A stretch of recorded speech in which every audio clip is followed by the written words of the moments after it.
changed for a lot of people. I'm a technology reporter and author, believe it or not, but since the pandemic hit and most of my work went away, I started a YouTube channel about my adorable pet ferrets. That sounds a bit bizarre, I know, but this is actually a true story.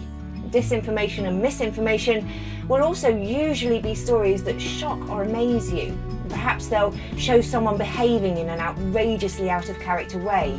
You'll probably have a strong emotional reaction to what you're reading or seeing. Fake news posts are actually designed this way to get you thinking with your heart instead of your head, so that people share the story more readily. If a post you see makes you feel a strong emotion, then read the text carefully and with a critical eye. What are the facts mentioned in the text, and what are the opinions? Rein in your urge to click and share and do a little research. Copy some of the key phrases from the post, like the headline or the statistics quoted, and Google it. If such a shocking story were really true, then it would be covered in the mainstream news as well. So if you can't find sources across the political spectrum talking about it, then there's a very good chance it's not actually true.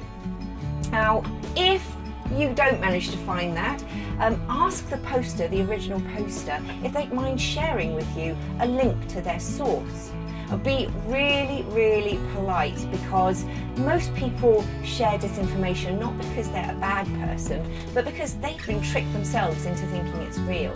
Now that's a hard thing to admit to on social media, so any discussion you have with them about this needs to be thoughtful and kind. You won't change anyone's mind with aggressive arguments and insults. You must stay reasonable and true to science and logic. And know when to step away from a conversation if the poster's mind is completely closed to the possibility of having been wrong. Pictures and videos can easily be edited to be misleading, so you should also check you're getting the full story and not an embellished one.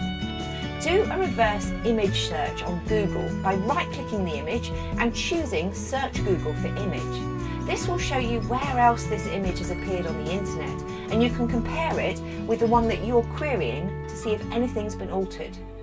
You don't need to be a skilled editor to manipulate video either.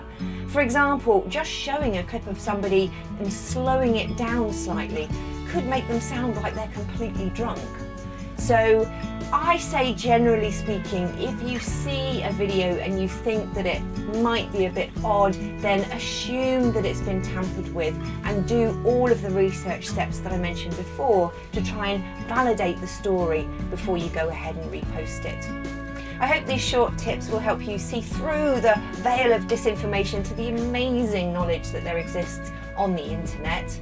And your school is going to be setting some challenges from Safer Internet Day. So have fun and always think critical.